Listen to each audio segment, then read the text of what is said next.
Hi guys, welcome back to the Seat at His Table. I'm Ayla. And I'm Marley. And pull up a chair, because God has a seat at His table for you. Okay guys, so today what we were going to talk about was basically me and Ayla's college life and like our faith, how being a Christian in college has affected, our social lives, our private lives, like time management, XYZ, stuff we'd want to know going into college as incoming freshmen. We just finished our first semester. And we're on to our second right now. Yeah, so I guess we have like a little skin in the game, you know what I'm saying? A little advice to give. Okay. Let's talk about what your faith was like going into college. Okay, so going to college, my faith was definitely not as strong as it is now. So I was having a basic understanding of who God was, and I was also like just starting out because I started actually being actively following Jesus when I was in senior year, and it was during spring to summer, and that's because someone introduced me to churches. They bought me a Bible, and then I sort of equated like my faith to them, and then they left my life, and then it was like I'm all alone in faith. So I'm like, okay, so I feel like I was at straight like 0.5% in my understanding and my faith with God. And then I think through my first semester, I think I was surrounding myself with people like Marley and seeking her counsel.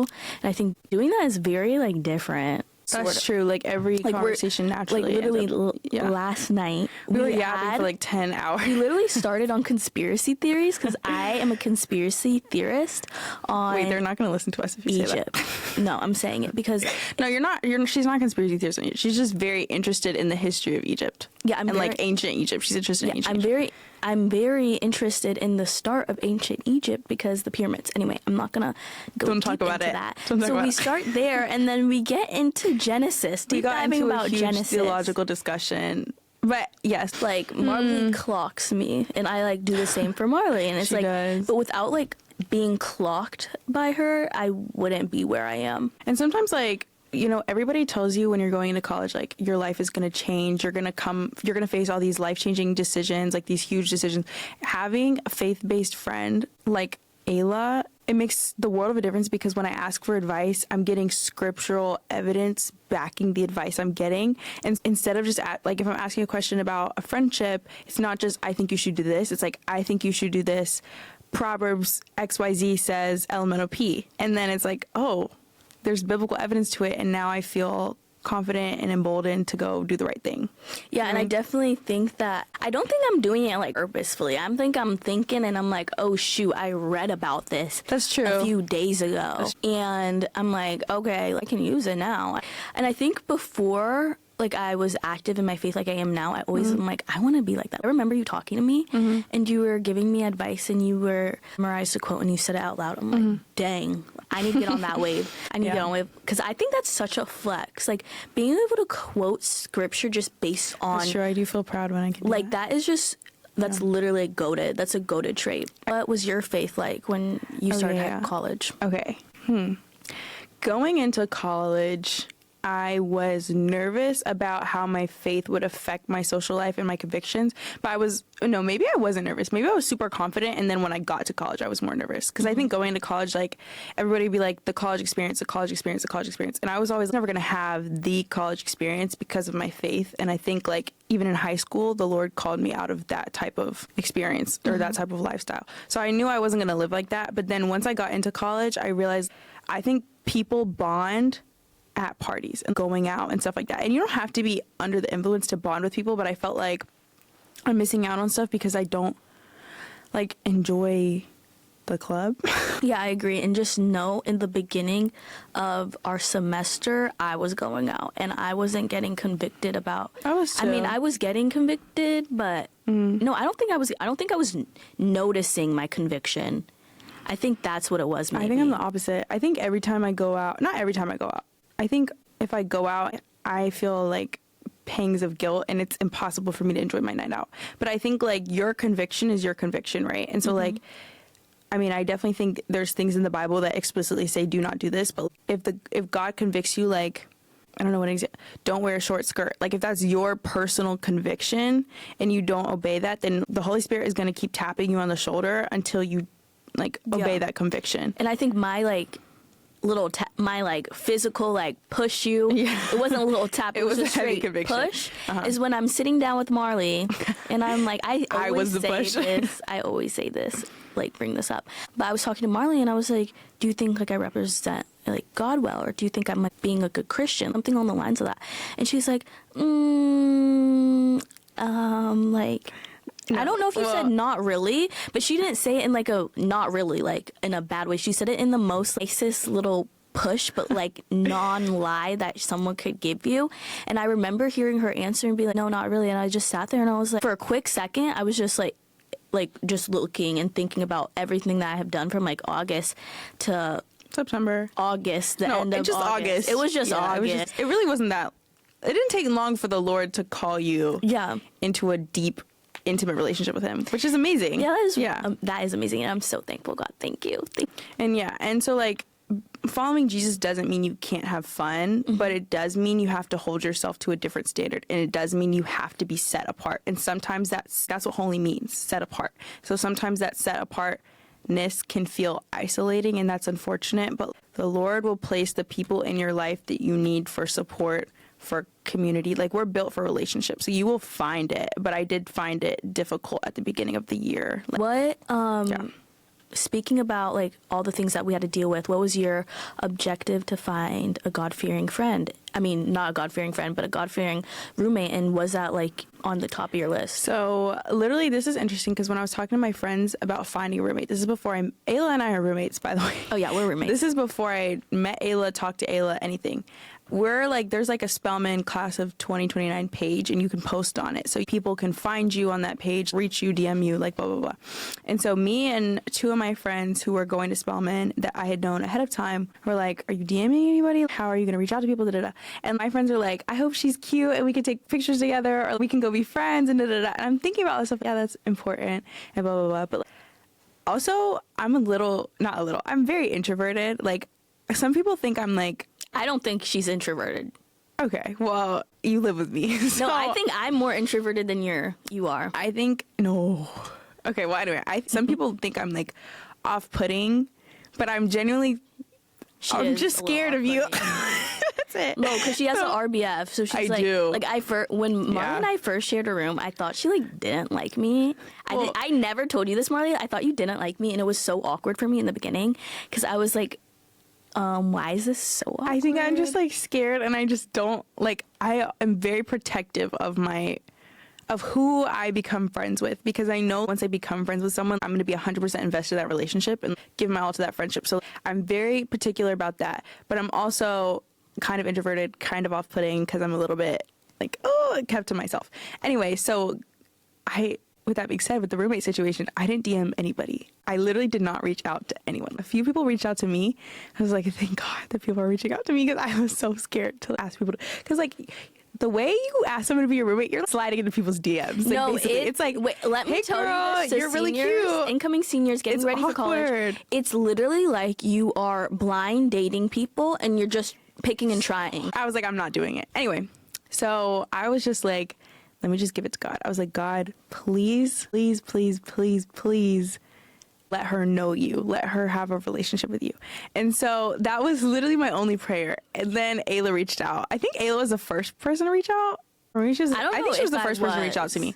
But I was like, oh, great. And the way she reached out was like, I saw you had Jesus on your Instagram. I saw you were a Christian. And I was like, oh my gosh, this is literally a sign. No, and I because- was like, it's Ayla. Like, No. I was like, and nobody else has like brought up God. And I was like, okay, boom. There we go. I just checked the box. I was like, okay, done. Yeah, That was for God. me, like finding a roommate, I remember talking to my ex-boyfriend. I'm like, how am I gonna find a God-fearing person? And he was just like, look at their Instagram, or just ask them.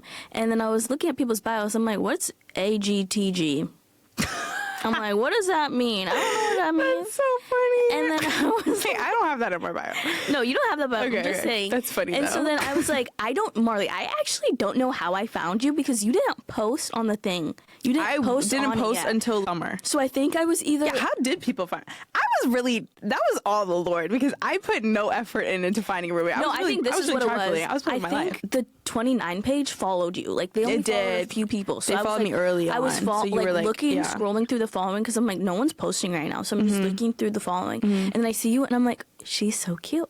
And I'm like, It was Wait, perfect. that sounds really romantic. It is like that, though. Like, You're sliding into girls' DMs, so it just feels like, I don't slide into anybody's DMs. I do feel like that is probably a little, not egotistical, but it's sort of like looking at people. Shallow. It's shallow. It's I very was doing shallow. that, though. I'll admit, like, do our vibes match? Yeah, I will admit, like, I was looking at shallow things, and Yeah.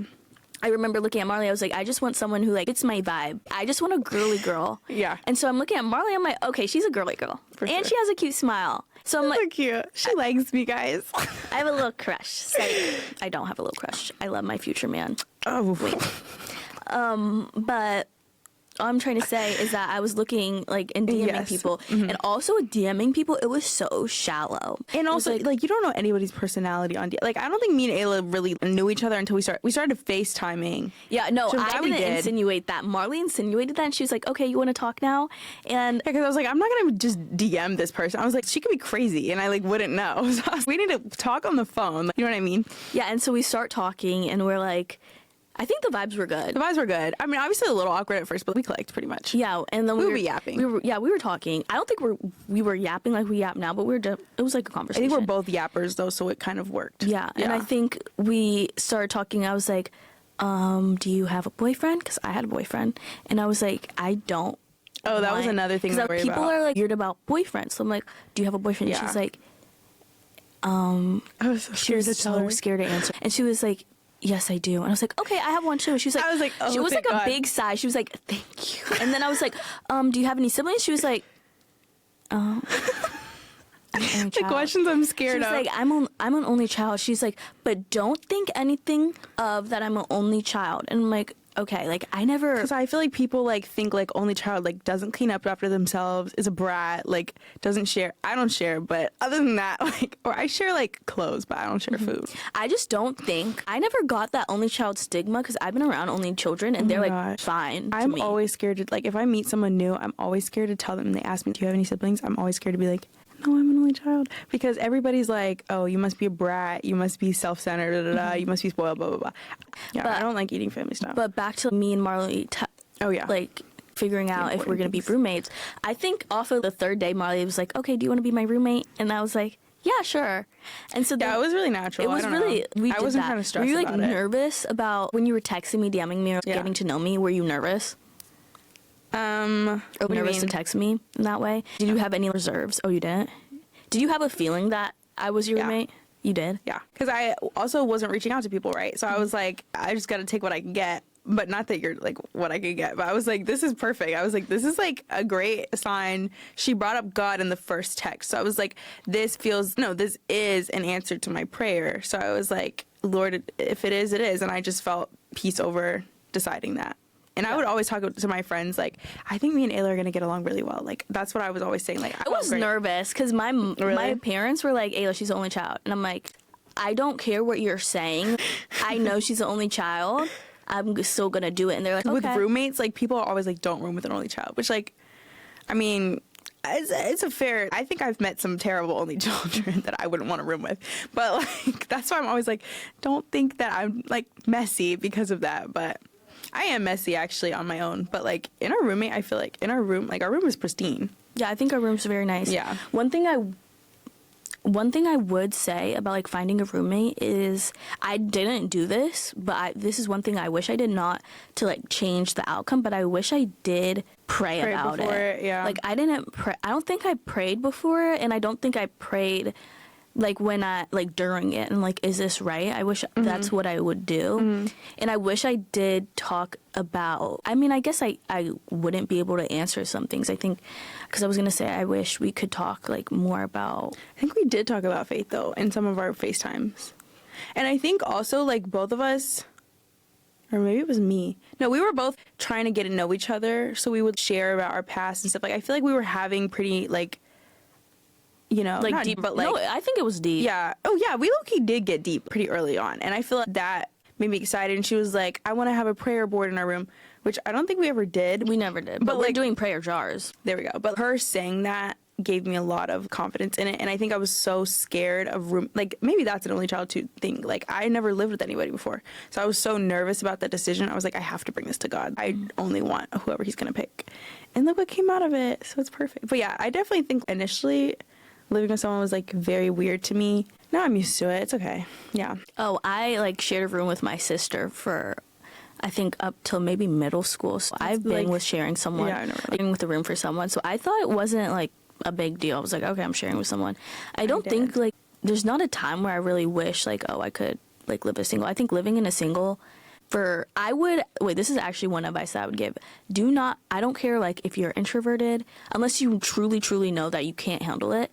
I would truly be in a double and like find a friend. But when you are finding a friend, like be specific in the questions that you are asking and have deep conversations. Don't be scared because someone might say no, but like another person will say yes. Yeah, don't be afraid to ask the hard questions. It was like, what are your sleep habits? Yeah, when you like wake up, like all that. When you wake up, how clean are you? You know what I mean? But stuff like that actually really like, okay, something I was really big on was I don't want boys in the room, but we both had boyfriends, so it wasn't an issue. But if my roommate was single, I would be like, I don't want to get kicked out because you and your boyfriend are like, you know what I mean? So like that's a big question to ask that I feel like people are nervous about. I was always convincing my friends, no, FaceTime your roommate, have the conversation. Like, no, that's a really big tip too. I think honestly, after 3 days of chatting, because it was literally a talking stage, you would talk every single day. No, we actually had very many similarities, but I think, yes, involving God in that decision was such a big deal. And obviously, we're for starting a podcast together. Clearly, it worked out. Clearly, you know what I mean? it worked out, yeah. So involve God in your decision for roommates and involve God in your friendship, your social life, period. Pray over your friends. Ayla was telling me the other day, she's like, you need to be praying over your friends more and like people in your life more. Because I think when I go to bed and I pray over myself, maybe I pray over one person, but I don't pray over everybody in my life. And usually if I'm praying over everybody in my life, it's like sporadic. But Ayla, like, every night spends a considerable amount of time in prayer and like goes through people in her life. And I think that's really beautiful. And I think that's important to implement because like we both read this book. I don't know if you're still reading it, but I'm still reading it. Okay. Fervent by Priscilla Shirer literally changed my brain on, I don't think that's good grammar, but on prayer and the importance of it, especially as women. If you look in the Bible, like, I don't think there's one woman in the Bible, y'all should check me on this, but I don't think there's one woman in the Bible whose prayer was not answered by God. She always would tell me this. Like, and men I'd be like, in the- is this real? God pays special close attention to his daughters and the prayers of his daughters. He's a girl dad. He is. And so Fervent like made me think like it walks you through the specific areas in your life. So it may be like prayer over my mind, prayer over my peace, my spirit. Like it walks you through praying over prayer over my family, for married women, pray over my husband, my children. So it walks you through specific types of prayer that you need to do to like create walls around yourself. And so I think it's important in college to spend considerable amount of time in prayer, praying over every single area of your life, your social life, your extracurriculars. Like I've had to pray over some of my extracurriculars coming to Spelman. Like I was a little overwhelmed. Like I think I signed up for like 9 extracurriculars and then had to kind of narrow down, and I spent a lot of prayer over it because I was like, God, what do you want me to do and what like should I spend my time with? I don't want to just do these extracurriculars for a resume, you know what I mean? And so like pray over that, pray over your professors if you're having trouble with your professor, like pray over every area of your life because God answers. Yeah, so back to talking about like how I pray. Like at night before college, my biggest prayer would be at night. So I'd pray over me, my family, I would give thanksgiving to the Lord. I would repent for my sins. I would cover everything because that's the only time I would pray. So that's where the habit came out of, like, okay, I'm going to pray, so I'm going to give get it all, everything done in that prayer. Like now I'm like, okay, I'm going to pray at night. My nighttime prayer is still my biggest prayer. And then I wake up in the morning and it's more like Thanksgiving. Like you gave me a breath in my lungs and you allowed me to live another day. But I think something that I want to work on now is like praying throughout the day. And I started doing this. I fasted, I want to say December. I did a fast, and that sort of put my focus on what it means to like actually pray through the day with God, because obviously I was hungry, so I have to pray, or I have to read my word, and I have to do all this stuff. That's when I actually was like, oh, fasting's the real deal, because I literally remember in that time, I felt like my flesh was getting straight whipped. Yeah. Break your fast. I think like with saying praying during your day, I literally had this thought the other day, and I was like, I don't know like what % of my thoughts aren't prayers anymore. You know what I mean? Like I think not all of my thoughts, but most of my thoughts at this point, I'm just having a conversation with God. Even if it's like, God, should I get sushi today or twisted taco? Like, I don't know. Like, now I'm at the point where I'm like, every thought I have is like involving God, because we make decisions throughout our days. Like, you know, like people say, like, you make a million decisions in a day. Like, my decisions and my decision making, I think God has positioned my heart to like involve God in every single decision. And like, if I'm thinking about a problem in my life, I'm not just thinking about it on my own. I'm like, God, speak to me right now. And then I'm like going through scripture in my head, thinking about it. Or even like walking outside. Like, I was telling Ayla, like, the first semester one time, how gratitude shifts your perspective and like your sense of joy. And if you walk outside and the weather's nice, be like, oh God, thank you for this beautiful day that you just did. Like, you did that. You know what I mean? And it changes your heart posture and your mental health, I think. No, I agree. Like, back to what you said about that. I remember you telling me that, and Yeah. I was like, okay, I'll do it. And I think I did that from beginning of September. And I think that's like when I felt the Lord so much more. Like, I think I know God is with, like, I obviously know God is with me. Like, God's probably this close to me, and I don't know. But in that moment when I would give like gratitude to the Lord, like, I would even be walking outside, be like, God, thank you for making these trees. I'd be looking out my window, gazing at the sky, and be like, Ayla thank for like you. a month.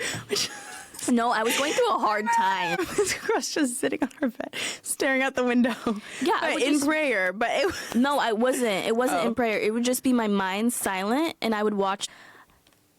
This is so embarrassing to say.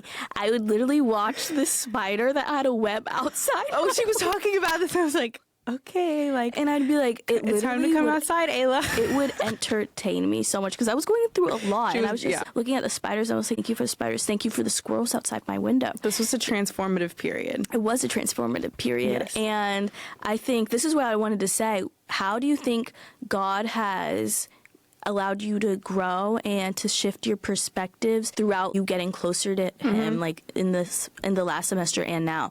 And I wanted Yeah. to say, what one thing has God put into your mind and your spirit during that last semester? Question. and Okay. now? To your first question, I think even to my Bible time this morning, like, God is still showing me his character. Cause like, I keep talking about this, but like, I'm so upset with the state of Christianity right now. And like, how many Christians are turning people off of Jesus, basically, because of their actions, because of how judgmental they are, hypocritical. Like, it hurts me. And like, because of false doctrine and stuff like that. And like, my pastor talks about all the time, the state of the Western church is really upsetting. And I feel the weight of that. Anyway, even today, I was in my Bible, I was reading Romans 15, and it was talking about like, do not pass judgment on one another, and like how it's the Lord's job to, and I was going to send it to you. Marley. Hold on, wait. Let me find I this verse. read in Proverbs 20, what am I on? 20? 24. I literally read something so similar. Okay, this is what Proverbs 24:11 says. Rescue those who are being taken away to death. Hold back those who are stumbling to the slaughter. If you say, behold, we do not know this, does not he who weighs the heart perceive it?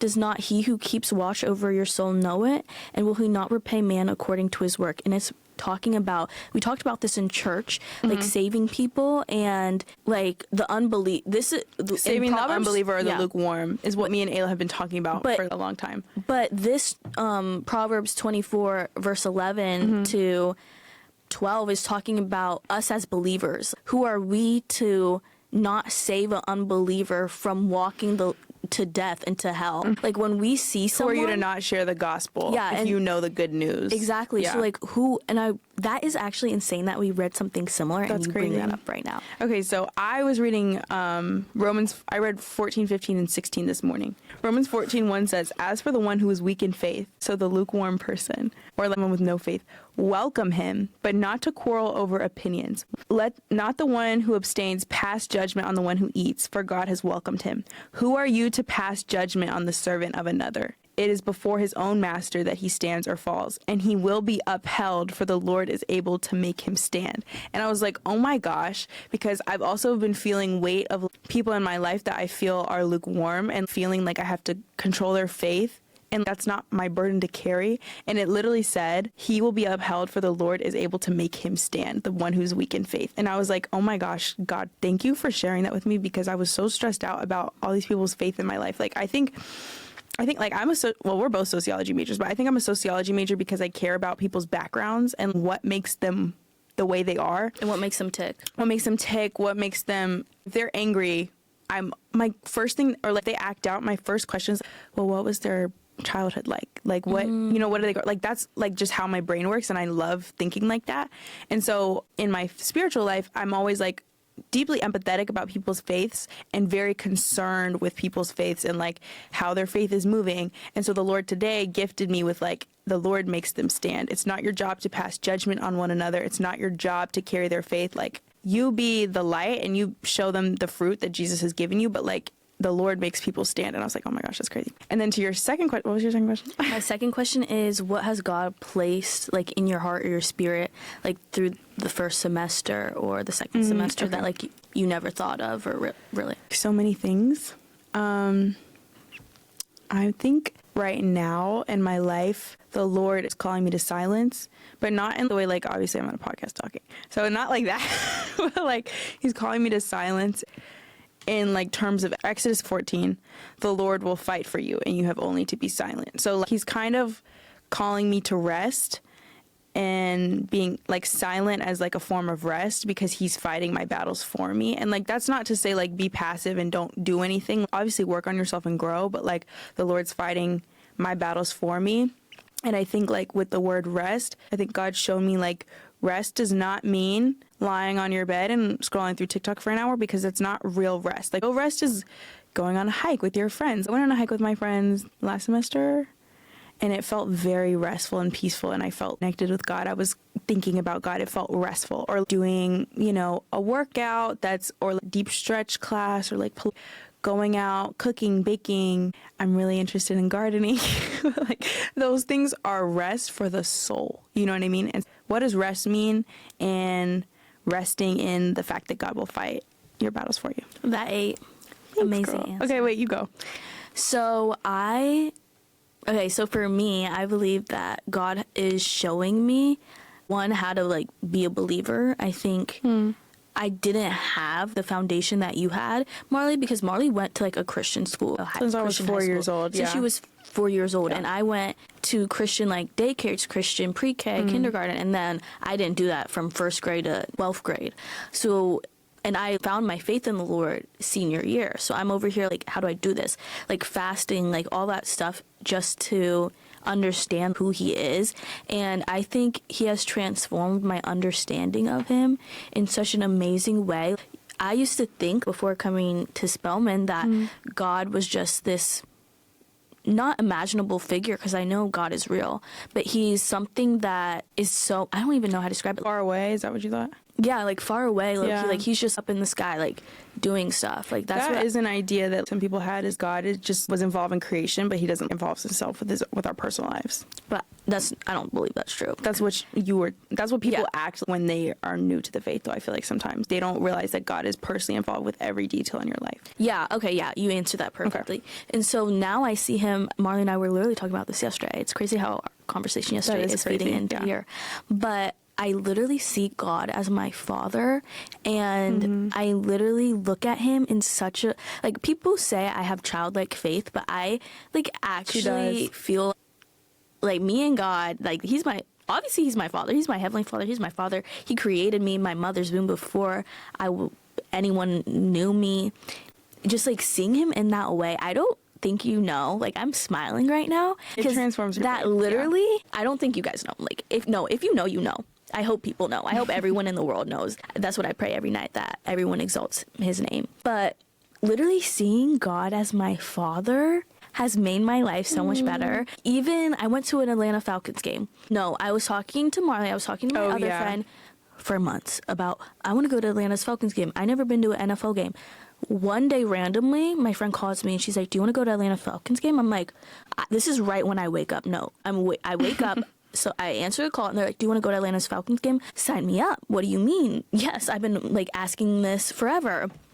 And then I'm talking to the friend more. I was like, God, God is so good. And she's like, what do you mean? Like, what do you mean? I'm like, God heard this conversation, and as a good father does, he knows what his children are interested in, and he's allowing us to do that and providing us to have those opportunities to have fun and to like be involved in things. God is such an amazing father. Like, he's an amazing dad. Seeing God, and also now I'm noticing him in using the rod of correction within me.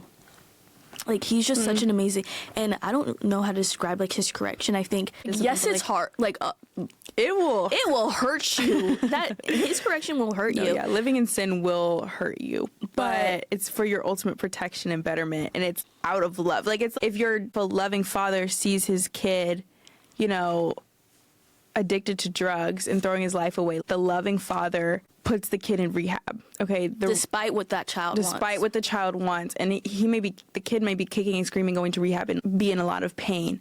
But 6 months later, or however long later, like, the son will be thanking the father. You know what I mean? And that's like a, you know, difficult analogy because it can be twisted and stuff like that. But it's like always out of love. Like, every rule in the Bible, like, this is what I had to come, like, grow into my faith to realize. Because I think, like, going to Christian school, I was like, the Bible is just a bunch of rules. You know what I mean?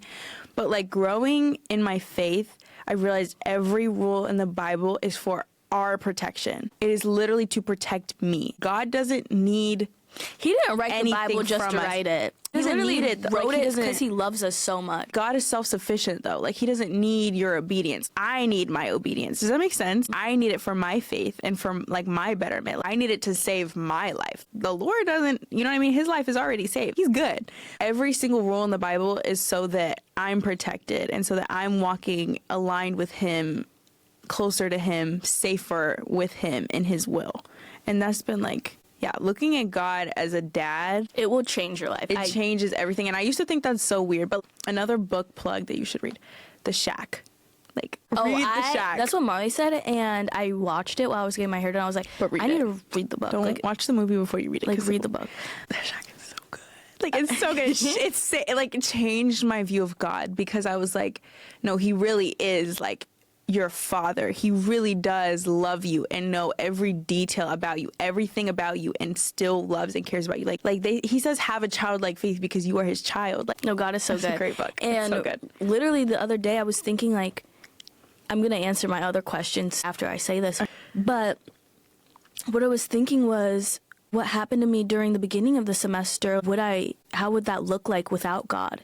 And if I wasn't saved? And I was like, would I want to go through that same pain without God? And I was like, dead in my tracks. I was like, no, would go. I don't know if this is going to be a premonition. Hopefully not, God. Hopefully not an earthquake will happen in my life.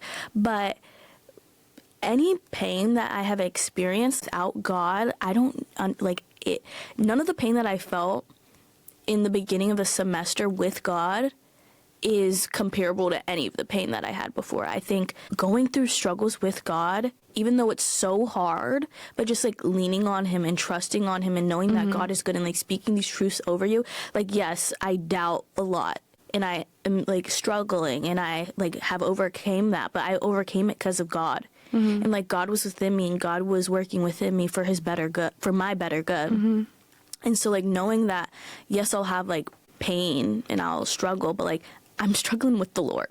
I also think when you go through something with God, it's always worth something. You know what I mean? That verse in, is it Peter?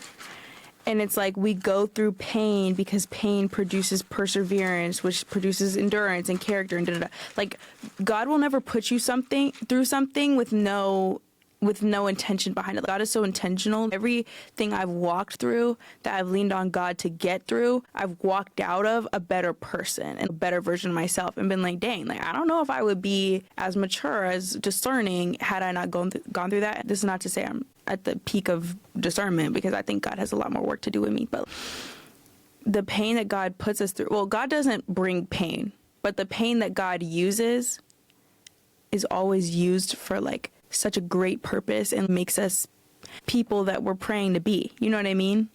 He answers our prayers in the best ways. And it's just amazing. I actually love God so much. I love talking about God. I think that's why I actually love this podcast so much, and like even our idea of this, because we would, okay, before, we still yap about God, but like, we would get to a point where we're yapping and like, I wish we recorded this. Yeah, we did. Like, I really wish we recorded this. Thank you guys so much for listening to this episode and to our podcast, A Seat at This Table. Tune in for more episodes on this topic about being a Christian in college and what that looks like. And have a blessed day.